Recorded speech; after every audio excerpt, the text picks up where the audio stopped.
जय श्री कृष्णा। हिंदू धर्म विद्या में आप सभी का स्वागत है। Please like, share and subscribe. Ashwatthama.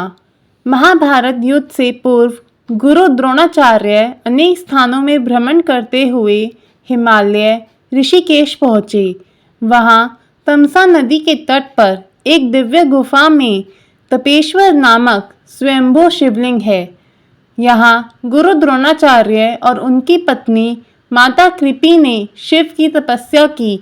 इनकी तपस्या से प्रसन्न होकर भगवान शिव ने इन्हें पुत्र प्राप्ति का वरदान दिया। कुछ समय पश्चात माता कृपि ने एक सुंदर तेजस्वी बालक को जन्म दिया। जन्म ग्रहण करते ही इनके कंठ से हिन हिनाने की सी ध्वनि हुई, जिससे इनका नाम अश्वत्थामा पड़ा। जन्म से ही अश्वत्थामा के मस्तक में एक अमूल्य मणि विद्यमान थी, जो कि उसे दैत्य, दानव, शास्त्र, व्याधि, देवता, नाग आदि से निर्भय रखती थी। वह मणि अश्वत्थामा को बुढ़ापे, भूख, प्यास और थकान से भी बचाती थी। भगवान शिव से प्राप्त उस शक्तिशाली दिव्य मणि ने अश्वत्थामा को लगभग अजेय और अमर बना दिया था। महाभारत युद्ध के समय गुरु द्रोणाचार्य जी ने हस्तिनापुर मेरठ राज्य के प्रति निष्ठा होने के कारण कौरवों का साथ देना उचित समझा। अश्वत्थामा भी अपने पिता की तरह शास्त्र और शास्त्र विद्या में निपुण थे। महाभारत के युद्ध में उन्होंने सक्रिय भाग लिया था। महाभारत युद्ध में ये कौरव पक्ष के एक सेनापति थे। उन्होंने घटोत्कच पुत्र अंजन पर्वा का वध किया। उसके अतिरिक्त द्रुपद कुमार शत्रुंजय, बाल्मीक, जयानीक, जाश्रव तथा राजा श्रुताहु का भी वध किया। उन्होंने कुंती भोज के 10 पुत्रों का वध किया। पिता पुत्र की जोड़ी ने महाभारत युद्ध में पांडव सेना को तितर बितर कर दिया। पांडवों की सेना की पराजय देखकर श्री कृष्ण ने युधिष्ठिर को कूटनीति अपनाने का विमर्श दिया। इस योजना के अंतर्गत यह सूचना प्रसारित कर दी गई कि अश्वत्थामा का वध हो गया है। जब गुरु द्रोणाचार्य ने धर्मराज युधिष्ठिर से अश्वत्थामा की सत्यता ज्ञात करनी चाही तो उन्होंने उत्तर दिया, अश्वत्थामा वध कर दिया गया, परंतु उन्होंने बड़े धीमे स्वर में परंतु गज कहा और मिथ्या वचन से भी बच गए। इस घटना से पूर्व पांडवों और उनके पक्ष के लोगों की श्री कृष्ण के साथ विस्तृत मंथना हुई कि ये सत्य होगा कि नहीं, परंतु गज को इतने स्वर में बोला जाए। श्री कृष्ण ने उसी समय शंखनाद किया, जिसके शोर से गुरु द्रोणाचार्य अंतिम शब्द सुन ही नहीं पाए। अपने प्रिय पुत्र की मृत्यु का समाचार सुनकर अपने शस्त्र त्याग दिए और युद्ध भूमि में नेत्र बंद कर शोक संतप्त अवस्था में विराजित हो गए। गुरु द्रोणाचार्य जी को निशस्त्र देखकर द्रौपदी के भ्राता धृष्टद्युम्न ने खड़ग तलवार से उनका मस्तक विच्छेद कर डाला। गुरु द्रोणाचार्य की विनम्र वध के पश्चात पांडवों की विजय होने लगी। इस प्रकार महाभारत युद्ध में अर्जुन ने तीरों एवं भीमसेन की गदा से कौरवों का नाश हो गया। दुष्ट और अभिमानी दुर्योधन की जंघा भी भीमसेन ने मल्ल युद्ध में खंडित कर दी। अपने राजा दुर्योधन की ऐसी अवस्था देखकर और अपने पिता द्रोणाचार्य की मृत्यु का स्मरण कर अश्वत्थामा अधीर हो गए।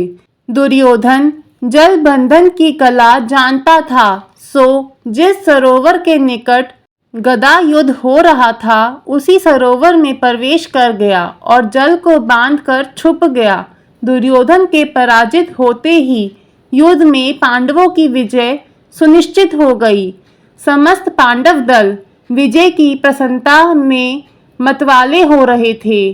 अश्वत्थामा ने द्रोणाचार्य वध के पश्चात अपने पिता के निर्मम वध का प्रतिशोध लेने के लिए पांडवों पर नारायण अस्त्र का प्रयोग किया, जिसके समक्ष समस्त पांडव सेना ने शस्त्र समर्पित कर दिए।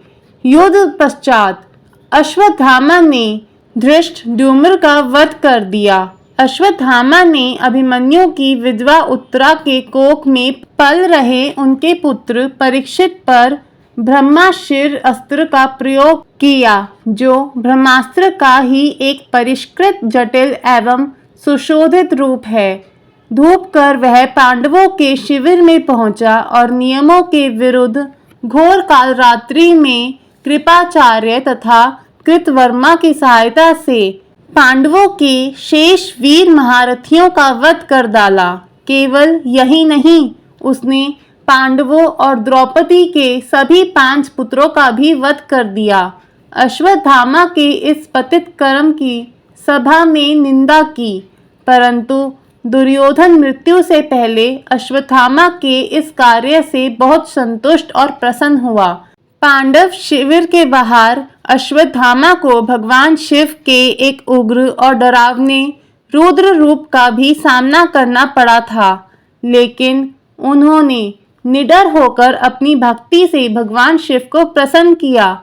उसकी भक्ति से प्रभावित होकर भगवान शिव अपने असली रूप में प्रकट हुए और उसे एक शक्तिशाली दिव्य तलवार प्रदान की और अपने पूर्ण रूप में अश्वत्थामा के शरीर में प्रवेश कर उसे पूरी तरह से अजय बना दिया था। दूसरी ओर श्री कृष्ण ने अपनी योग शक्ति से पहले ही भाप लिया था कि उस रात पांडव शिविर में क्या अराजकता होने वाली थी। इसीलिए पांडवों और सात्यकी को अश्वत्थामा के विनाशकारी क्रोध से बचाने के लिए श्री कृष्ण उन्हें पहले ही शिविर से दूर ले गए थे। पुत्रों के वध से शोकग्रस्त द्रौपदी विलाप करने लगी। द्रौपदी के विलाप को सुनकर अर्जुन उस नीच कर्म हत्यारे ब्राह्मण के मस्तक को विच्छेदित कर डालने को प्रतिज्ञाबद्ध हुए और श्री कृष्ण को सारथी बनाकर गांडीव धनुष लेकर अर्जुन ने अश्वत्थामा का पीछा किया। अश्वत्थामा को कहीं भी सुरक्षा नहीं मिली, तो उसने अर्जुन को लक्षित कर शक्तिशाली ब्रह्मास्त्र अस्त्र का प्रयोग कर दिया। अश्वत्थामा ब्रह्मास्त्र चालन से तो अभिज्ञ था, परंतु निष्क्रमण से अनभिज्ञ था। उस अति प्रचंड तेजोमय अग्नि को अपनी ओर आता देख अर्जुन ने श्री कृष्ण से विनती की, हे जनार्दन, आप ही इस त्रिगुणमय सृष्टि का सृजन करने वाले परमेश्वर हैं। सृष्टि के आदि और अंत में आप ही शेष रहते हैं। आप ही अपने भक्तजनों की रक्षा के लिए अवतार ग्रहण करते हैं। आप ही ब्रह्मा स्वरूप हो रचना करते हैं। आप ही विष्णु स्वरूप हो पालन करते हैं और आप ही रुद्र स्वरूप हो संहार करते हैं। आप ही बताइए कि यह प्रचंड अग्नि मेरी ओर किस ओर से आ रही है और इससे मेरी रक्षा कैसी होगी। श्री कृष्ण बोले, हे अर्जुन, तुम्हारे प्राण घोर संकट में हैं। इससे रक्षा के लिए तुम्हें भी अपने ब्रह्मास्त्र अस्त्र का प्रयोग करना होगा, क्योंकि अन्य किसी भी अस्त्र से निवारण नहीं हो सकता। श्री कृष्ण की इस मंत्रणा को सुनकर महारथी अर्जुन ने भी तत्काल आचमन करके अपना ब्रह्मास्त्र अस्त्र लक्षित कर दिया। दोनों प्रलयकारी एवं विनाशकारी ब्रह्मास्त्र अस्त्र परस्पर भिड़ गए और प्रचंड अग्नि उत्पन्न होकर तीनों लोकों को तप्त करने लगी। उनकी लपटों से समस्त प्रजा दग्ध होने लगी। इस महाविनाश को देख वेद व्यास और नारद उनके सामने प्रकट हुए और उनसे अपने विनाशकारी अस्त्र वापस लेने को कहा। यह सुनकर अर्जुन ने अपना अस्त्र वापस लौटाकर शांत कर दिया, लेकिन अश्वत्थामा ऐसे करने में असमर्थ था, इसीलिए गुस्से में उसने अपने उस अस्त्र की दिशा उत्तरा के गर्भ की ओर बदल दी। यह कृत्य देखकर पांडवों को अत्यंत क्रोध आया और उन्होंने क्रोध में झपट कर अश्वत्थामा को पकड़कर बांध दिया। श्री कृष्ण बोले, हे अर्जुन, धर्मात्मा, निद्रामग्न, असावधान, मतवाले, पागल, अज्ञानी, रथहीन, स्त्री तथा बालक का वध धर्मानुसार वर्जित है। इसने धर्म विरुद्ध आचरण किया है। जीवित रहेगा तो पुनः पाप करेगा, अतः तत्काल इसका वध करके इसका विच्छेदित मस्तक द्रौपदी के समक्ष प्रस्तुत कर अपनी प्रतिज्ञा पूर्ण करो। वास्तव में श्री कृष्ण यह देखना चाहते थे कि उनकी बातें सुनकर अर्जुन आगे क्या कदम उठाता है, किंतु श्री कृष्ण के इन वचनों को सुनने के पश्चात भी धीरवान अर्जुन ने अश्वत्थामा को जीवित ही शिविर में ले जाकर द्रौपदी के समक्ष उपस्थित किया। पशु की तरह बंधे हुए गुरुपुत्र को देखकर ममतामयी द्रौपदी का कोमल हृदय पिघल गया। उसने गुरुपुत्र को प्रणाम कर उसे बंधन मुक्त करने के लिए अर्जुन से कहा, हे आर्यपुत्र, ये गुरुपुत्र तथा ब्राह्मण हैं। ब्राह्मण सदा ही पूजनीय होता है और उसका वध पाप है। इनके पिता से ही आपने इन अपूर्व शास्त्र शस्त्रों का ज्ञान अर्जन किया है। पुत्र के रूप में आचार्य द्रोण ही आपके सम्मुख बंदी रूप में खड़े हैं। इनके वध से इनकी माता कृपी मेरी तरह ही कातर होकर पुत्र शोक में विलाप करेंगी। पुत्र से विशेष मोह होने के कारण ही वह द्रोणाचार्य के साथ सती नहीं हुई। कृपा की आत्मा निरंतर मुझे कोसेगी। इनके वध करने से मेरे मृत पुत्र लौटकर तो नहीं आ सकते, अतः आप इन्हें मुक्त कर दीजिए। द्रौपदी के इन न्याय तथा धर्म युक्त वचनों को सुनकर सभी ने उनकी प्रशंसा की, किंतु भीम का क्रोध शांत नहीं हुआ।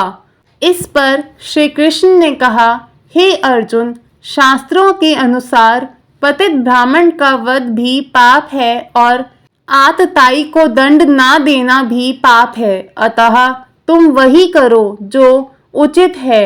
उनकी बात को समझकर अर्जुन ने अपने खड्ग से अश्वत्थामा के केश विच्छेदित कर डाले और उसके मस्तक से वह शक्तिशाली दिव्य मणि का भी विच्छेदन कर डाला। मणि विच्छेदन से वह श्रीहीन हो गया।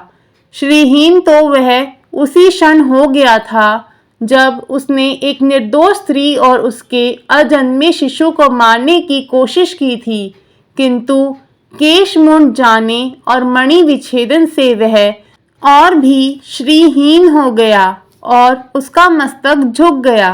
अर्जुन ने उसे उसी अपमानित अवस्था में शिविर से निष्कासित कर दिया। श्री कृष्ण ने अश्वत्थामा के पतित कर्मों के कारण ही अश्वत्थामा को 3000 वर्षों तक यह श्राप दिया कि जिस प्रकार तूने पतित कर्म कर द्रौपदी की ममता को सदा के लिए शोक संतप्त दिया है, उसी तरह तू भी अपने इस अमूल्य मणि के विच्छेदित किए जाने के हुए घाव के साथ जीवित रहेगा। तू मृत्यु मांगेगा, किंतु तेरी मृत्यु नहीं होगी। तू शारीरिक और मानसिक आघातों की पीड़ा भोगता हुआ उस दुख को अनुभव कर सकेगा जो तूने दूसरों को दिए हैं और कभी शांति को प्राप्त नहीं होगा। इसके पश्चात ही अश्वत्थामा को कोढ़ रोग हो गया था। पवित्र स्कंद पुराण के अनुसार बाद में ऋषि वेद व्यास की सलाह पर अश्वत्थामा ने कई वर्षों तक भगवान शिव की कठोर तपस्या की और उनकी भक्ति से प्रभावित होकर अंततः भगवान शिव ने अश्वत्थामा को श्री कृष्ण के श्राप से मुक्त कर दिया। और यह भी कहा जाता है कि यही वह क्षण था जब अश्वत्थामा भगवान शिव के आशीर्वाद से अमर हो गए थे। ओम नमः शिवाय। जय श्री कृष्ण।